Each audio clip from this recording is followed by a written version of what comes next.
Hello and welcome to another episode of the Manufacturing Leaders Podcast with me, Mark Bracknell, Managing Director of Theo James Recruitment. Today, we welcomed on Matthew Pemrick, the Managing Director of Cicor. And what an episode this was. So inspirational, Matthew is a leader. You're going to love this episode. We talked about so much. We talked about leadership, of course, and the importance of being a consistent leader. Matthew has created such a safe space within Cicor where people can be the best versions of themselves and something he's incredibly passionate about. They are not by design, by chance, a 50-50 male and female organization, and he's very proud of that. But actually what I was impressed with, that wasn't by design. That was just by creating a space where putting the right people in the right places. And as a business, it's clear to see how important they see and put culture as a huge factor in their day-to-day business. And it was an absolute pleasure talking through what he's done there at Cicor in such a short space of time. We also talk about leadership in general and the importance of accountability, the importance of being a leader who is there for their staff and available there for staff, but also from time to time you need to be the one to have those tough conversations and setting clear expectations. And that was a real good lesson for me. Matthew is also about to do his 10th Ironman this week in his hometown of Bolton. And we talk real detail about the fitness world and not only extreme fitness like Ironman, but just in general, by being fit and healthy and having good habits and discipline, what that can bring to your everyday life and how that can help you as a leader as well. So you're going to really enjoy that if you are either into your fitness or you're looking for some inspiration, because it certainly inspired me. And we just talked about everything involves and the privilege of being such a good leader. It was such an enjoyable episode, and I want to thank Matthew personally for taking the time out to be himself and speak so highly actually of the Northeast and Northeast workforce. So look, you're going to really enjoy this episode and you take a lot from it. Please, as ever, do me the honor of just clicking that like and subscribe button. Really helps me grow the show and perhaps drop a review in. But thank you very much. I hope you enjoy the episode. Take care. Excellent. Well, a massive warm welcome say to Matthew Pemrick, the MD of Cicor. How do you, Matthew? You all right? How are things? Good morning, Mark. Yes, I'm fine. Good to have a chat. Yeah, fantastic. Yeah, really looking forward to it. And obviously we'll get into it, but I've got you fresh in training on race week for your for your half Ironman in prep for your full Ironman. Is that right? Is it? That's correct. Yeah, it's back to my hometown, Mark, on Sunday. So I'm back in Bolton for one night only, quite literally. And then yeah, we 7 weeks after that, I'm in Leeds for the full 10th Ironman, last one done and dusted. That's and then I'll just drop down to the shorter distances again. Yeah. We'll see. Yeah, we'll see. But yeah, well, looking forward to getting into that. But look, first question is the same question I ask everyone that comes on. What does it mean to you to be a leader? Would you say? I think being a leader, it's one of those things where you get, it's a rare opportunity where you can get the chance to develop people, inspire people, and motivate people to be better than where they think they are at this moment in time. And it's basically to say to them and give them that belief that the world is your oyster, but the caveats are that you've got to work hard for it as well. It's not the external environment and the world isn't fair. But the harder you work, the luckier you get, and that's what I encourage everybody to do. You put the hours in, you put the hard yards in, you get the odd break now and again. And but for me, it's just to give people that belief that they can do, if they want to achieve something, they can, and just help them fill them little gaps that they do have. And that's I was very lucky, Mark. Very early in my working life, I had a fantastic, probably my first boss. And he gave me a couple of little mantras to take away. And it's probably might bring a theme here where I throw a little couple of quotes in, but he just said to me, he said, live one day as a lion, don't exist 100 years as a sheep. And I've always remembered that. And that's what I try and tell people, you're responsible for your own path in life, but I think along the way people can help you. And that's what I think being a leader is to get people convinced that they can achieve what they want to achieve. And that's why I like leading people. I've never heard that mantra. I love that. I think that's amazing. And for me, it almost highlights probably the key difference between a manager and a leader, because everything you're talking about there is creating, I guess, creating managers and then creating leaders. Yeah. And yeah. and adapting their path where they want to be, essentially. Yeah, I think like people have natural talent, don't they? And people have people have to work really hard at things to get there, which is great. But people are naturally quite decent at what they've done. It might be latent, some of them the skills and that they have, and it's just teasing them out and helping them along the way. And like I said, nobody's perfect, and I think that's one of the other things that I say to people is don't let perfect get in the way of progress. Just you make mistakes. I've made a career out of making mistakes. I've tried some proper clangers over my working life, and I've never made the same mistake twice, and that's how you learn and move on. And it is getting people to be brave and encouraging people to be brave and really attacking things that they do, going at it full gusto, and having the belief that they can do it. And that's you as you go over your working life, your mindset does change. You know what I mean? I'm not in it for myself anymore. Don't get me wrong. When I first started, I was. Having a young family, I wanted to crack on and get as far up the ladder I could. But now I get more joy out of seeing the team that we have on site and the team we build get something out of it and progress. And it's that's a raison d'etre really. And I think that's where management's changed because Yeah, a lot of what you're talking about there is you've created environments where you're yeah, taking the fear out.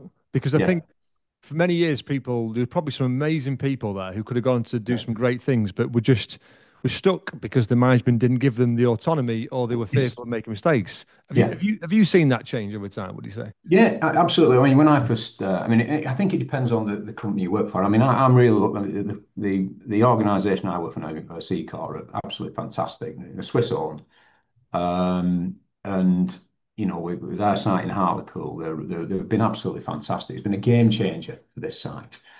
And again, they give me the autonomy to do things, and basically, they encourage that kind of thing. But you're right. It's the way things have changed over.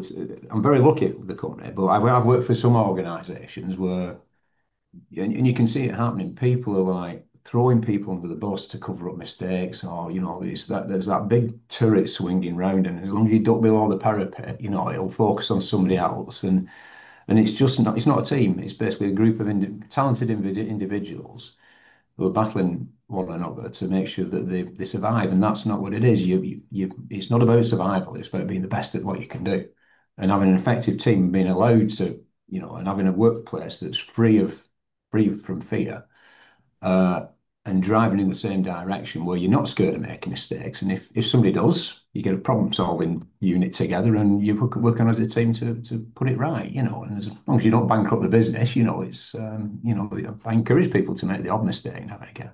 Of course. How, So yeah, how do you think you change that? Because I guess, not every company has that culture, but I imagine most companies want that culture. Certainly yeah, everyone wants to work in that sort of culture. Yeah, I still hear about companies which are quite blame culture-esque, and I yeah, think sometimes you get that from companies with high turnovers of staff, where you don't get that level of sort of commitment, and you do, and they don't see their progression yeah, there. If you're I guess, and it could be you could compare potentially, when you came into that business, it was a business which was obviously it was a buyout, it was a yeah, different. I imagine that transition was because you wanted to come in and you wanted to yeah. make things how you want to be. What was that transition like, and could you take any lessons from that?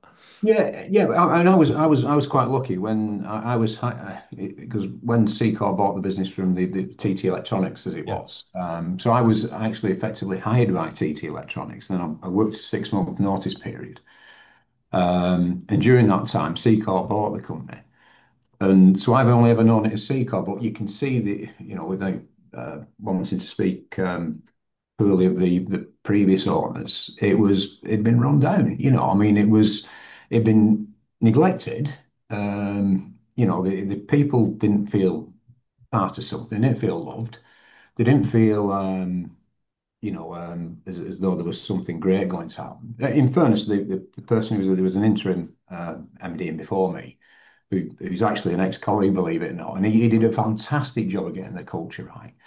So he made I mean, when I go into business, I've usually got to make it profitable, get the culture right, get people believing. But in first to Phil, he'd done the majority of the hard graft before I even arrived. So it was just concentrating on getting the financials right after that, and just really building on the culture he'd built. But yeah, you can see the difference in the workforce. It's all they want is to feel part of something, and they want to know that the parent group and the leadership team on site, they actually do care about them, and want the best for the business. We're custodian. I'm a custodian of this business. It'll be here a long, long time after I depart this mortal coil. But so when it's a privilege to lead, the people on site, and it's not something that you take for granted. And it's been a fantastic journey on the Cicor. It's been fantastic for me as well. I love the Northeast. It's I mean, I've worked all over the world, and the people here, I'm not just saying it, they are the best workforce I've ever had the pleasure of leading. They're absolutely, and I've led some good ones, but they're brilliant. They do anything for you. They don't just crack on. And all they want is for you to go around, say hello in the morning, ask how the grandchildren, got little things like that. It's just that visible presence where you can go out and interact with them, and just de like make yourself more human, really. And I've always done that. Always had a visible presence, and I try and learn everybody's names. It's I'm getting older. I forget the odd one, and I'm quite lucky in Hartlepool, Matt, because most of the ladies are either called Beverly or Leslie. So Yeah, you've got hedge your bets. a Yeah. chance of getting it right sometimes. But they are honestly, they're great, and it makes me come into work. It makes me love coming to work even more than what I love coming to work anyway. It's just the reaction you get from people, particularly when you can wax lyrical with them and tell them how well the company's doing, which has not been the case really. So yeah, I think you highlight such an important point there, because there's still a bit of fear, I think, between leaders who think they shouldn't get too close to their staff, and they shouldn't, yeah, don't dare, be their friend and all this type of stuff. When yeah, and I think I battled with that actually for years, because I yeah, thought, well, that's what you read in books. yeah, There yeah, should be a clear line, but actually, I think the minute you just start being true to yourself, and if you're a people person, you like yeah, people, you get to know them, yeah. and they'll walk over hot coal for you, or you. Absolutely. I mean, I was very lucky. I mean, my route to where I am now is probably different than a lot of people. I left school at 16. And my only dream, 16-year-old, all I wanted to do was be a professional footballer. And I was decent, but I lost confidence at the wrong time, and I had a couple of bad breaks, got injured, and that were it. I mean, I had a couple of schoolboy trials somewhere, and I could have got a YTS, but I was never going to make any money out of the game, and I was whilst I was reasonable, I was like David Beckham, and so I went into I got a craft apprenticeship at Edinburgh, which is in Bolton, which is my hometown, and it was the best thing that ever happened to me, because I was quite insecure, or quite down, and the workforce in the 80s, Mark, was a lot different than it is now. Yeah, it was brutal. It was brutal at times, but in a good way. But I think it stood me in really good stead in terms of having that empathic relationship with people. Knowing what makes them tick, knowing what they want, knowing how bad leaders and bad managers, knowing what they look like and the mistakes they've made. And I don't get over, don't get me wrong, I don't get over familiar with the team. I mean, I There's respect a them. line. Yeah. Yeah, yeah. There's a line, but you know where it is. But there's nothing stopping you being friendly and just generally interested in what they do and what makes them tick. But I do think you can tell the difference between people who've come up via that route, where they left school at 16, they've done the hard yards to the top, and those who've probably got to learn the management style out of a textbook, Yeah. and can't quite understand why, that's me and you do what we do, and we like being visible, and we like getting involved, and it does make a big difference. Plus, you do know when people are having you over, and you do know when people are generally, they've done as much as they can, but You yeah, got, and for me, I think, and this is why I like doing this podcast, because there's yeah, still not enough awareness behind the amount of people in your position, MDs of yeah, amazing businesses in the Northeast and wherever, who have yeah, come from that route. Do you know what I mean? I yeah, think yeah, people just are quite naive to facts. They just think, oh well, that they must have just come from university, this and that, and yeah, got into it. But now that, I would say the bulk of the people I have on here who yeah, own businesses or MD of businesses yeah. have earned it from sweeping floors, Yeah, no, essentially. it's yeah. I mean, no, I didn't necessarily sweep the floor when did a lot of stuff on an apprentice, but I can't. I actually did sweep the floor as well. I mean, some of the stuff I probably can't talk about, but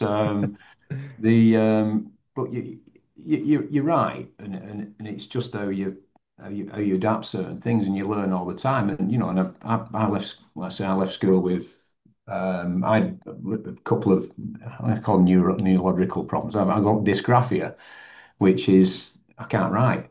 But I can write, but I can't. My brain is working way too fast for me. My handwriting's unintelligent, and I couldn't finish exams. I got tired writing, and so the advent of the keyboard and laptops is great for me because it's the big problem I had with the exams were not remembering stuff. It was actually finishing them. But I did after. So I did my apprenticeship. I went through I did all the ONC, HNC mechanical engineering. And, I was bringing up a young family at the time. We didn't have two half pennies to rub together, if anyone remembers what a half penny is. And then the company put me through university because they saw something.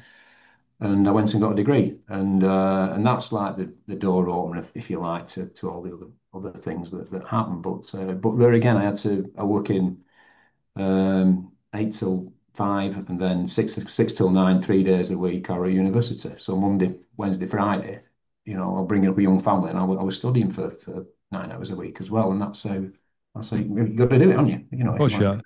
Yeah, you have, but do you think that hard work, resilience skill set is starting to diminish a little bit? Because that's the popular belief. I'm not saying that is true, but that's what Yeah. people say. What are I, your thoughts? um, Regrettably, yeah, I do. I think a lot of people, and it sounds awful. I don't want to sound like one of these dinosaurs who said you don't know how lucky you are or not. But I mean, I never got any study time when everything were after hours with me. It was like we were six, working after hours. I was studying after hours, doing it all in my own time. And people nowadays, for example, they get time off work, they get study leave, they get if they go to night school, they don't have to come in one day. So it's all geared up for people to make it a bit easier than what it was back in the 80s and 90s, and so yeah, but I think it probably built that with that little bit of resilience. Yeah. I do feel as though that's something that's not as a manufacturing nation, but even as a nation, we're just losing that resilience because life isn't it's not fair out there. It's not a fair world. And wrapping people up in cotton wool and isn't necessarily the right thing to do. You've got to get a few knocks. You can't, give up at the first knockback you have, and because other nations aren't going to be doing it. You're not just talking about the British nation. Can you imagine, like, saying, "Oh, I can't do that in an American with an American company because they just won't buy it," 100%. Yeah. and so if you and so I do feel don't get me wrong. There's some people who are really resilient out there, but I do think it's waning. But I don't think it's too late to arrest it. And I'm not saying going back and like flogging yourself to death like we might have done when we were doing it. I'm probably a bit older than you when I was doing it. I won't. But I do think you appreciate it more as well. I Yeah. think when you've had to graph like that and you've had to put the hours in, I think you appreciate what you've got that little bit more. And it's not been handed in a place. You've actually earned it. So, 100%. And look, it gets back to what you said right at the start, Matthew, that the harder you work, luckier you are. Because I yeah, just think that's so true, that quote, because we can do everything, that yes, work-life balance, yes, all this, we need to do everything we possibly can do to make sure our mental and physical health is better. But yeah, actually, but it still gets back to you've got to work bloody hard to get where you want to be. And yeah, that will yeah, always be the same, however it is. Which, yeah, which, I- which I guess links in with that. And I completely agree with you on that resilience piece. One of the reasons I've always been really into me fitness, but actually yeah, punishing myself, if you like, on the fitness. Do you know what I mean? And yeah, always weekly trying to do something, where that's cold Yeah. showers or where that's Yeah. ultramarathons, it's Yeah. because I've always been scared that I won't be resilient enough if I need to be. If in honesty, Yeah. if I dig deep, that my driver, if I have to, and when I have gone through situations in business which have been difficult, I think you draw upon those days Yes. and Yeah. those miles on the road and stuff. You've Yeah. taken that one step further, obviously, and you Yeah. know you've obviously got a background in sport with your football. Yeah. Yeah. Has that always been important to you to have that balance and that element of it as I, well? I think so. I've always put, yeah, I think every leader or MD or even manager or every person actually, and it needs that release from work. Now, some people, it might be their contentment is going home to family, and when you're younger, that it does work like that. Um, for me, I mean, the thing that makes the way I'm wired is quite literally what you've just said there. Yeah, I need to get myself fired up for the day and to feel as though I've got something out of it at the end of it. I need to go and beast myself in the swimming pool, on a bike, or running. And it's thinking time as well in some respects, but it does. But it does it in your mindset as well. It just makes you drive. It's both a performance because up until, I mean, this year's a bit different because I'm injured and I'm got an arthritic ankle, and I'm like kind of on the last dregs of what I can do. But it's always been about trying to get that perfect race to go one step better than what you did last time. I've never had the perfect race. If I've had a really good swim, really good bike, really, and I'm usually top 10% in my age group as I am. So if really good swim, really good bike, really good run. I thought, where have I lost 5 minutes? It's because I took too long getting my wetsuit off, and it's all that practice on it. But it just gives you that release. And I've had to with that, I've had to overcome a few thing like I've come off my bike. I've had my shoulders sewn back on. I've surgery. I've got pins all over the place, and a year later I was back out riding, and it was I was really nervous getting back on the tri bars for the first time, and I hit a pothole, came off, and 3 weeks out from a race, or in the best shape of my life. But a year later, I had to get back on it and force myself to, even though I was 50-year-old bloke, and why am I doing this? Why am I could come off again and it could be game over. I've got grandkids now, all that kind of stuff. And you make yourself do it, and that's like work, isn't it? You try something, it don't work. Well, I'm not going to not try something again, or if I believe in that, I'm going to actually persevere with it because I would just like it just something didn't work out the first one. I just tweak it, and so I put some new tri bars on, for example, and but it's like, oh, I've tried that different way, different technique of doing something in work. So it does correspond in that respect. But I think it is important just to clear your mind and give you that it gives me energy. It gives me energy. It's counterproductive really because you're absolutely killing yourself really. You're knackered when you've done, but it gives you the energy to come into work and do things. And the long days as well, Mark. I mean, I'm up at 5 o'clock in the pool for 6, in work for 8, finish at 6, get home, get out on my bike and get out for a run for a couple of hours, come back 9 o'clock. I'm eating my tea or dinner, depending where you come from in the country, and then I might have a chat with my wife, but I'm very little. Discipline, isn't it? Yeah, And that's discipline, which yeah, it is. is Yeah. is such a transferable skill in the workplace.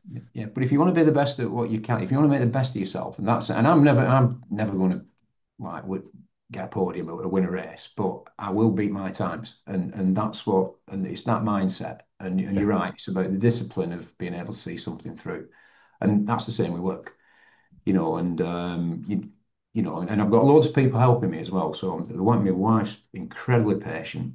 She's best support crew ever. I've got a bike mechanic, I've got a nutritionist, I've got a physio, and it's like what I've got here. I've got a leadership team who help this business, So the business in Ironman's me, but the business here is the business, and we're all working towards the same goal. And so you can cross relate, like what you're doing. 100%. You've always got a team around you, and that's what I'm saying. And there'll be a lot of people listening to this. Just look, that might have given two people the kick. I hope it has to go. I need to not necessarily do an Ironman, I may do Yeah, something. yeah, You're the extreme level, which is yeah. brilliant, and but not every, and people will strive for that. But you don't need to be that to get some of the benefits, do you? You just need to do No, no, something. What what no. what advice would you have to someone who we're going off piece there, but don't mind that. But just maybe want to start that fitness journey because they want the benefits that others have got on that fitness side. Well, I think. I mean, when I started, I mean, what made me do it? I played football, and I mean, even though I didn't, I carried on playing football up into I think 28 was when I had to finally pack it in. Then I bothered around for a bit, and I needed something, so I went playing golf. I'm not a very good golfer. I did as best, but there again, I didn't let that deter me as well. I always thought I Yeah. could win some, but I mean, I ended up with a 16 handicap or something like that. But it didn't really do it for me, and it would just getting to the point where I would just piling weights on, and I looked at myself one day in the mirror, and I thought I'm not really happy with it, and it was making me unhappy, I thought, what can I do? So I started with. I thought, right, I'm going to just go out and have a run. And I did a mile, panting out my backside. And all I did, I just kept building up. I did a 5K park run, I think, the first time. I think it was about 28 minutes for my first 5K park run. Then I did a 10K. And I thought, oh, what can I do next? And my mother had been ill at this point. She'd had breast cancer. God bless her. She's not with us anymore. And I thought, right, I'm going to raise some money for charity because of the care that she had. So I said, right, I'll do Leeds half marathon, and never done anything before. And I raised some money for the Christie, which is a cancer charity in Manchester. And I raised about 2 grand for just because a lot of people didn't think I could do it. So I did that half marathon. Then you just get addicted. What can I do next? I've done a half marathon. Right, I'll do a marathon. Right, I did a marathon. What can I do next? I'm going to do a triathlon. I'm going to do an Ironman, and never swum since I was a kid. I'm only breaststrokes. And that was it. And within 10 months, I learned to swim. I bought a bike, got out on the bike. Last time I've been on a bike, I had a chopper, and just did it, And I think my first time we were about 13 hours 15. And, I'm doing it currently at 10 hours 6. That's my PB. My goal now, it might not happen. It won't happen at Leeds. But if I've got another one in me after this, then I'd love to go sub 10 because that's when people nod at you when you walk into transition and all that kind of stuff. But anybody can do it, Matt. It's just putting your mind to it, believing in yourself, and not accepting. You have plenty of knockbacks, but you just keep going. And that's what life's about, isn't it? It's not fair out there. It's a bumpy road, and you just ride the bumps. And apologies for interrupting this episode with a very quick announcement about my business. Theo James are a specialist talent provider specifically to the manufacturing and engineering sector. I'm incredibly proud of what we've achieved since our inception in 2015. We specialize in roles from semi-skilled trades right the way up to our TJ exec search arm of the business, both from the contract and permanent side. We offer both bespoke one-off campaigns for hard-to-fill roles or a full partnership service where we become an extension of your business. For any information, please get in touch with me or the team. I hope you enjoy the rest of the episode. Thank you. And you'll get to your destination eventually. It's the journey that matters some of the time. It's not necessarily where you end up. 100%. Completely agree. You know what? I imagine the feeling you got after doing that first 5K will have been the same feelings you got when you did your first Ironman because the goalposts have changed, don't they? But it's well, you get little moments like I mean, I always remember that first time I went under 11 hours at an Ironman. The first time I went under 20 minutes on a 5K, were like, wow, I never thought, and that were only 3 years ago, and you can, the older I always say it could be like you either end up putting yourself on the shelf and vegetating and ending up, or you're like a fine wine, aren't you? And you mature with age and that kind of stuff. So, and you just keep pushing yourself, and that's what it's all about. And yeah, I love the fact 20 minutes ago you told me that this is your last one, and you just said your next one after this. You told me it depends. It depends on my foot. I mean, I can only run once a week at the moment, but we'll keep going.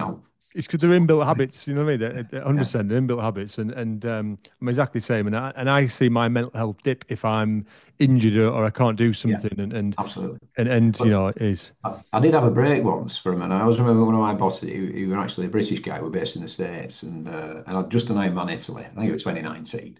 And I said, right, that's it, I'm gonna have a break. And he rung me up one day and he said, Matt, can you do me a favour? So I finished, I said, that's it, and he said, can you do me a favour? He said, can you start training again?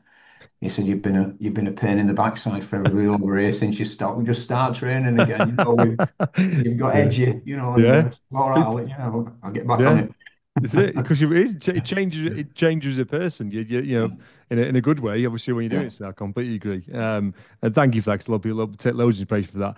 I want to pivot back to Sequel because obviously I think what you've done there is fantastic in such a yeah, short space of time. And like you say, people locally probably will know that as TT.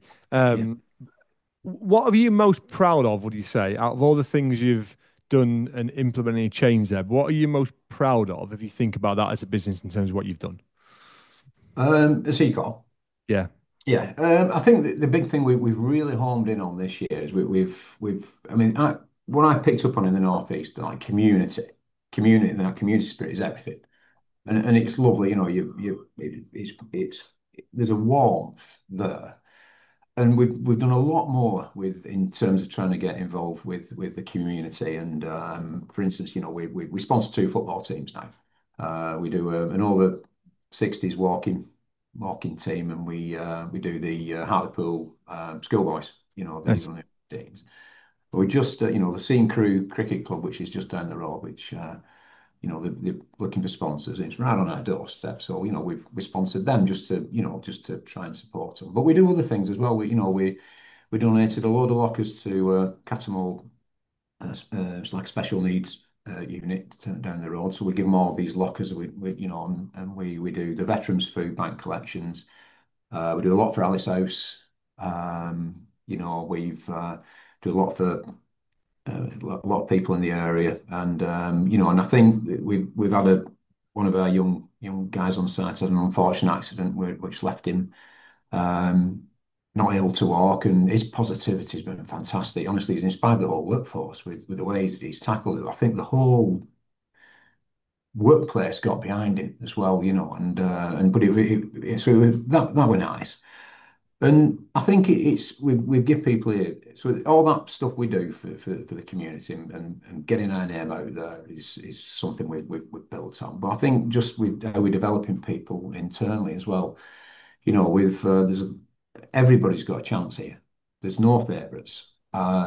If you're good enough, and you will get looked after in that respect, as in we will put you through courses, we will develop you, we will introduce you to the Cicor team and let you do presentations and get exposure all that time. And that's one thing Cicor are really good at. When Alexander, I mean, he's running a 600 million Swiss franc business, and he comes on site and he's just normal. And he loves people like doing presentations, seeing what they're working on and all that. And it echoes all the way through Cicor that the whole board and leadership team are accessible. And most the MDs, the four of us in the UK, we were exactly the same. And we give everybody's got a chance at Cicor, which is really good. And they treat everybody exactly the same.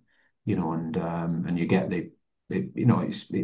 and I think that's what it is. We've just embedded that culture where people can come up with ideas, no matter how mad, and we'll do it. And we'll have a look. And it's just yeah. I can't put it into words sometimes, Max. It's been such a fantastic journey. We were losing money hand over fist when I came, but a lot of that weren't their fault. There was a lot of crap they're having to put up with from group things and all that, and then that's all been removed. So we like, and when people start seeing the sales come through and the results come through, and then they feel good about coming into work, they like coming into work. Is we got some people who the 67 I was talking to on the other day, she's been here 30 odd years. And I said, why have you not retired yet? Well, only doing. So why would I love it? I said, well, carry on, man, Yeah. And she was really sorry. Said, "You don't mind if I've like knocked my hours? I've knocked my hours down to like 3 days." I was like, "No, it's fine. And I think when they can have, it's that where they can have them conversations with you as well. I think that's where as a group and as a leadership team here, the accessibility is fantastic, and I think that's what one of the things we've really nailed. It's so good to hear because one thing that still makes me really sad. If ever anyone of any industry just not moan about the job because everyone moans about a day, moans about a job to some extent. Yeah, When they really just live for Friday. Do you know what I mean? yeah, To those yeah, people who literally just enjoy the yeah, weekend and Monday it's yeah. about getting through. And it really makes me sad to see Yeah. it because I just think it should never be like that. No, And I hate it. I would hate to think someone hates working for yeah, this business. yeah, It isn't right. That yeah. it caused me physical pleasure to think that. And it sounds like you share that belief and you try to make sure that Yeah. environment isn't like that. No, don't get me wrong, 'cause I love my weekends more than anybody, but I'm not like, I'm not craving to get home. Yeah, It's Yeah. and yeah, you're right. It's you're coming, and this is another thing as a leader. I mean, yeah, if I've had a bad day at home or something's not gone right, it's your absolute necessity that I come in and people don't know I'm having a bad day.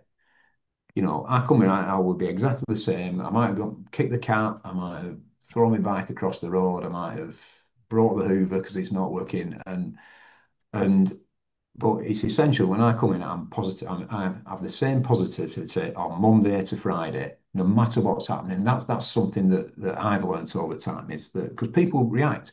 If I'm having a bad day, you can guarantee the business will have a bad day, and people will be down, and I've noticed that a couple of times because yeah, I've had to say dish out a few stern words because that is still within the arm. I think that's still paramount as a leader. You've still got that in your armory. You can't be pink and fluffy all the time. You've got if somebody needs calibrating or correcting, you've got to be able to do it. Not to the point where you're bullying, but to the point where it's very, very clear what there's an expectation that's not been met, and we could have met it. We could have, and being able to do that and get it right, because you don't. I've never raised my voice, but and I think there's a couple of them. I'm blessed with a couple of really good experienced leaders here as well who do exactly the same. You can just make people realize they've not quite met expectations just with the way you look, just with the tone you use without raising your voice and even the wording like I'm really disappointed, and that has more effect than somebody ranting in their ear. And they respond to that, most and so it is I think it's a dying art form that I think it's difficult now in this society because everything's wrapped up in cotton wool. The resilience probably isn't what it used to be as a lead, and it's changed so much the landscape. The things you've got to, or what the establishment think you need to take into consideration. We as leaders shouldn't be told you need to hire more of that person, more of that person. As leaders of the business, you know what's right and wrong. You know what you absolutely, and most people, I think, we're doing people a disservice when you say you got to increase that quota, do that. Because most people, all I want to hire is the best people for the job. And I had a conversation with, I mean, we're quite, I mean, for stats wise, let's this because we all have to do the gender pay gap reports and that kind of stuff. We've actually got a negative gender pay gap, which means we actually pay our female employees more than we pay our male employees. Now, I didn't know that until Ruth gave me the numbers. I mean, it's not by design. It's just where people have got rewarded because they got rewarded. My leadership team, stats wise, for ESG metrics that you tick them off, I've got 4 females, I've got 4 males. And somebody would think, that's great, that's great. And the ladies on the side, when I said, well, it's quite good, that, isn't it? And they said, no, it's not, Matt. No, it's not. No. And I said, well, why? And they said, because it actually decries what we've done to get them. And they're absolutely right. They're all 4 of them are there on merit. I would hire all 4 again. I won't have anybody else in them positions apart from them 4. And same with the blokes. And they're all there on merit. And just because inadvertently I've ticked a box is not because it's not by design. it's just happened because they're the best people for the job.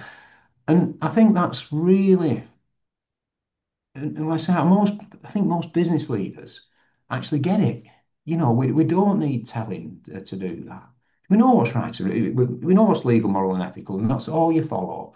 And I'm rightly proud of every one of my people in the eight leadership team because they've all worked really hard to get where they are, regardless of what the background is. All I'm interested in is what they're doing now and what they want to do in the future, and that's it. And it might be controversial that, but it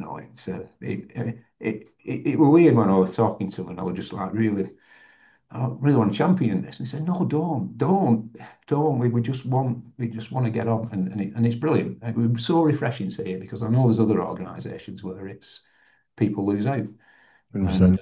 which is even worse than Yeah. the other way.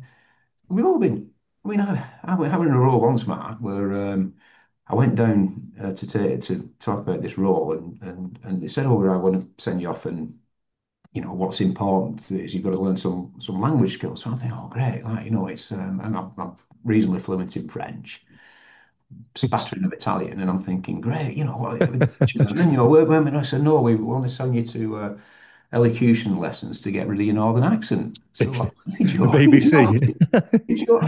So I didn't obviously didn't take the job, Yeah. but so Yeah. it's always there, and even you did have that old boys network of people with ties and stuff. And I never got the chance of certain jobs because I came from the wrong side of the tracks. They treated it, and if it's them kind of organisations, would you want to work from anywhere? We're quite lucky at Cicor because you're allowed to put the right people in the right job, regardless of what box they tick, and it's so refreshing to be able to do as well, and trust people. They're there on merit, every single one of them, and I have them all in them positions again because they're that good. It, it, it's so refreshing to hear that and that honesty piece as well because Yeah, you're absolutely right. And this is my issue with all stuff like this. And we have companies who come to us and say, we have this problem. Statistically, we have this problem. What can we do? But yeah, and I get they're trying to solve the solution yeah, because of yeah, that gap. But I completely agree with your mentality. yeah, And we're yeah, the same with 50/50. It's not by design. yeah, It's just simply because you hire the right people for your business. yeah, And they typically, because humans are humans, they should average out that they should be an average yeah, of male, female, yeah, different race, all this type of stuff, yeah, because you're just hiring the right people. So yeah, I could not agree more because yeah. if we just We, come here, yeah, we do. I mean, we do. I mean, there were a period. I mean, back in probably the start of the turn of the century, there were a lack of females in the workplace, particularly manufacturing. Mhm. They offer such a great balance to the workplace as well. But it's getting them in the right because they want to do it. I mean, I'm just going to think back. They do gravitate to certain roles within. I mean, the last four FDs I've had are all been ladies. The Yeah, last four HR managers I've had at various companies, they've all been, and there's certain roles that seem to get more females in than males. And they're bloody good at what they. Sorry, Mark, you have to edit that out. They're really good at what they do. But it's not. You know, but I think we've gone beyond that where we're. I think we encourage people in, and if they're good enough, they'll make it. And if if there's still organisations out there who don't do that and they won't hire on that, then that's their bad.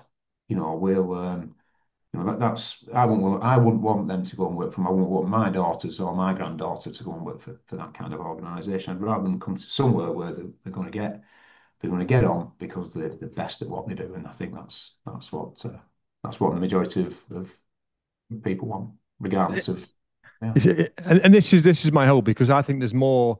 We're seeing more people like yourself now, in terms of who are in the right positions, the right companies who are going to change things for the better. Because I yeah, completely agree. There's been an old school mentality in manufacturing, for far too long of yeah, boards, which are, boardrooms, which are just full of the same sort of people, the same yeah, sort of ideas, and bring the same yeah, sort of people on. So yeah. I think the more people, the more we can just change that organically by just doing the Correct. right thing, Yeah, the better this sector will yeah, be. yeah, and And you're right, and there's different mindset. There's different people. I mean, as your team, the only thing you want diverse in your team really is people's opinions Ideas. in Yeah. terms of yeah. In you've got introverts, you've got extroverts, you've got creative geniuses who make a load of mistakes and expect everybody to put it right, like me. And then you've got like the real people who do all the graft and and like put a bit of colour on what you've come up with, and it's about getting that mixture of people in where you can bounce off people. You can. I always think a little bit of tension's good, Mhm. because but you in a room and once you've agreed a path, you follow you can collectively you'll go off that path. But You know. I think you learn, don't you, once you've got a diverse leadership team, that actually you need a diverse range of situations to get the best out Yeah. of them. And Yes. I think I fell in that trap of, well, we'll have a leadership Yeah. discussion. And actually, you Yeah. have the same people talk because some people are quite confident talking, not necessarily over others, but people Yeah. in a group, other people, they're actually better just walking around and have a chat, out the Yeah. office and stuff, and they Yeah. bring great Yeah. ideas. That's a skill in Yeah. itself, isn't it? Oh, it is, and it's great, and I think that's the if we that's the great thing about the work. If you get the right workforce, your right workplace, the right mentality, where that's what you can achieve. And and again, I think that's why we've been successful here over the last 12 months. And a lot of the work Phil did before, it was about like, encouraging people to do do that kind of thing, where you have a chat.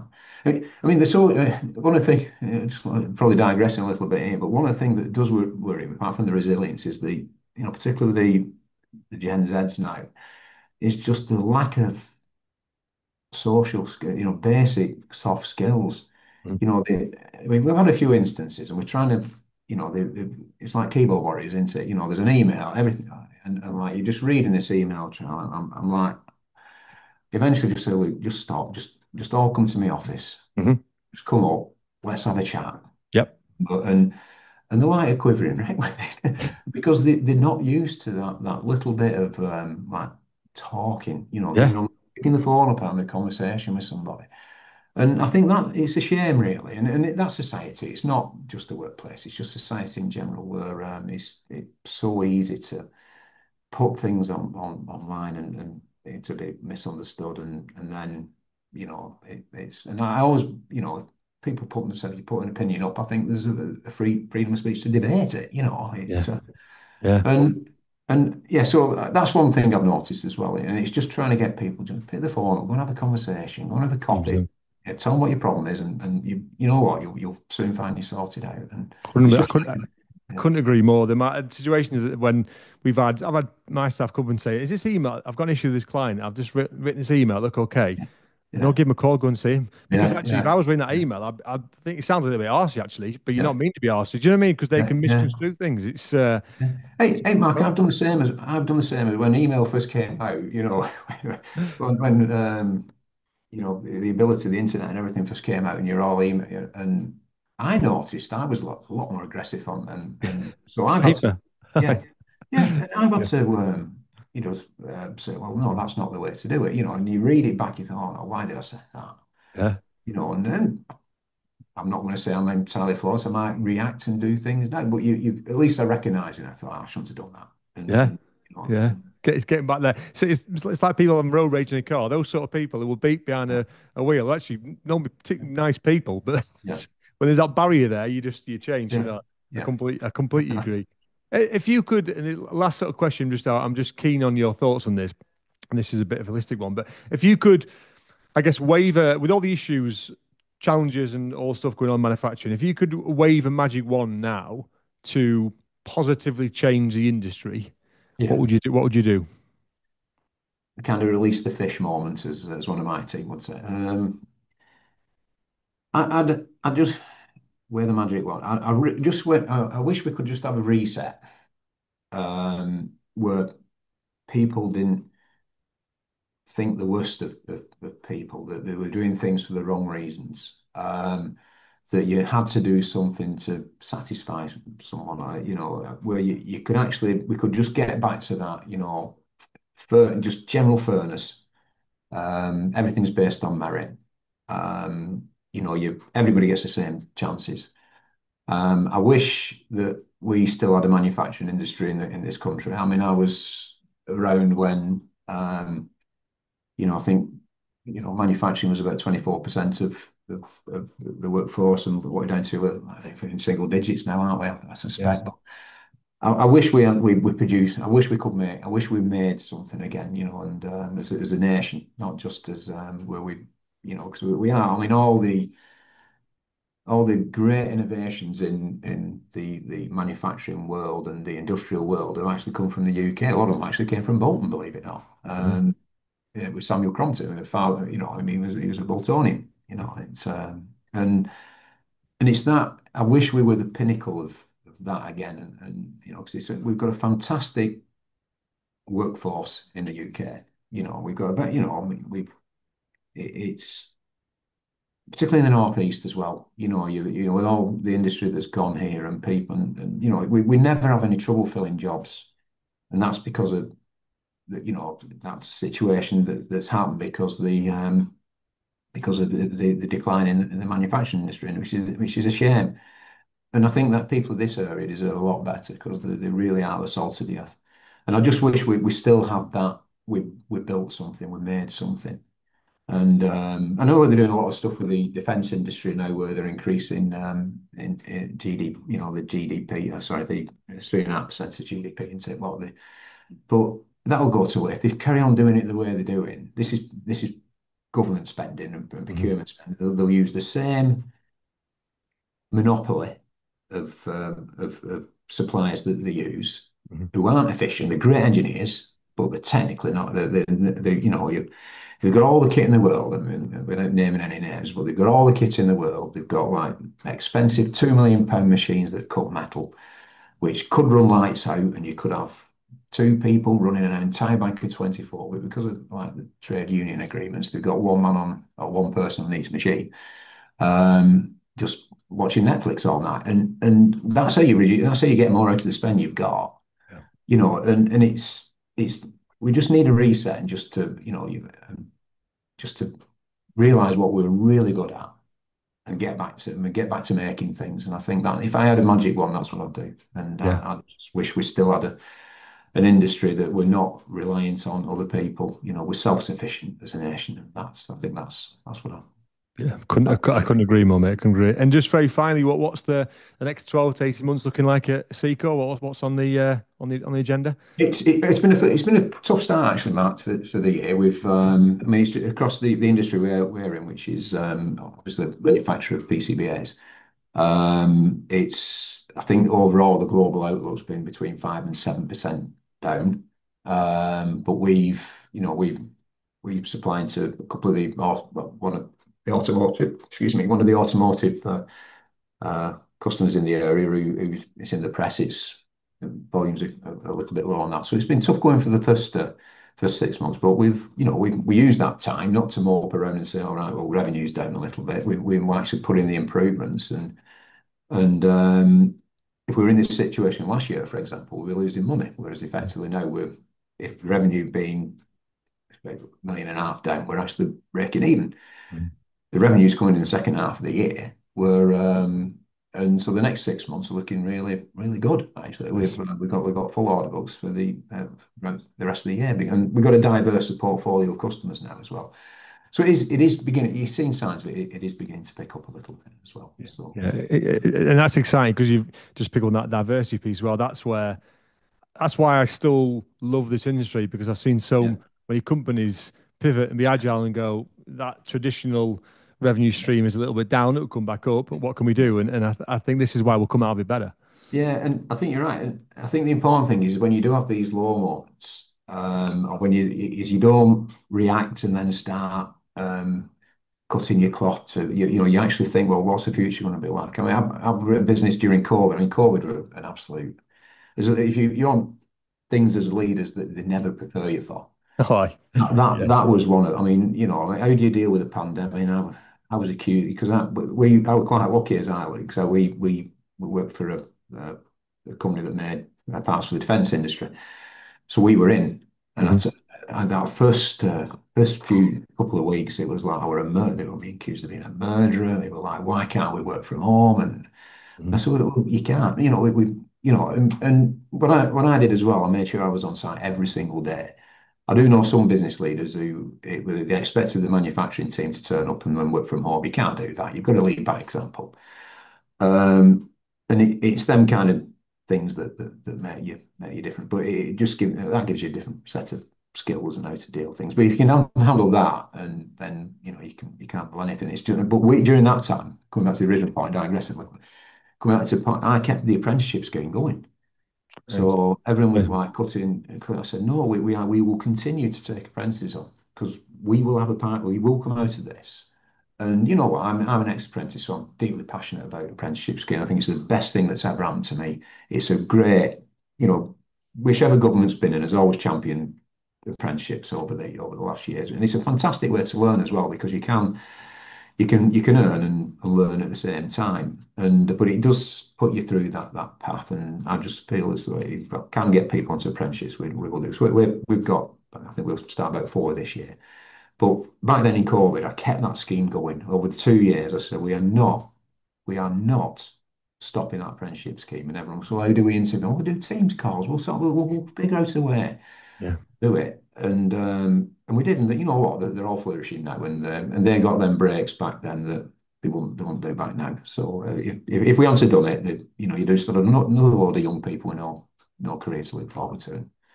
And so it's little things like that where you use the bad times to make yourself better.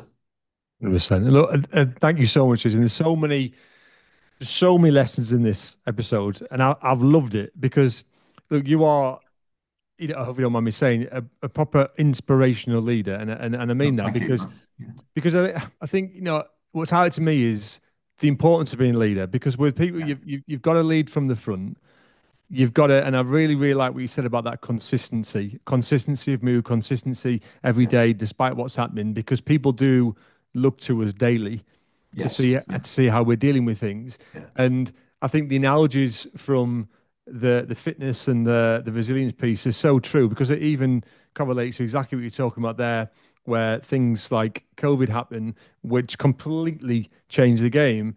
All the things you go through from running a race, or your bike breaking, your wetsuit, all these little things where you don't just stop. You have to make adjustments and go again and do the best, like you said before, work as hard as you possibly can do to be as lucky as you can. And I think there's so many lessons in that for people to listen to, because some days we have our tough days, but it gets back to me that the position we're in is a position of responsibility, and it's a privilege, and you've got to work through things, haven't you? Yeah, it will, and you absolutely nailed it there with that last bit. And the only other, if you want one last mantra, one little thing, and again, this was from my first boss, who he gave me the line one, but he also said it, and this is important to anybody, and it's about going out and getting things. He said, "Don't wait for your boat to come ashore, swim out to reach it." And that's what I always tell the guys I've got coming through here, is that you seize it. You don't wait for things to happen. You go and create the opportunity for them to happen to you, and that's always stuck with me as well. Love that. I'm going to use that today. Thank you, Matthew. That's been great. Really appreciate it, mate. Thank you so much for listening or watching this episode of the Manufacturing Leaders Podcast. Please just like or subscribe. It really helps grow the show and obviously improve the industry. If you want any more information about Theo James, as I mentioned midway through the episode, please get in touch with me or the team. I would love to talk about how we can help you directly or your business. We are more than just a recruiter, and I know people say that, but it's something I'm incredibly passionate about. We are in business for much more than just a bums on seats approach. We want to help people grow. We want to help improve their lives. And ultimately, I want to work with businesses and people who share the same values as we do. And that's something I'm incredibly passionate about. So please, if that is you and you are passionate about that dream role or passionate about your people, please get in touch with me or the team. I would absolutely love to talk a bit more detail. Thank you very much. Speak soon.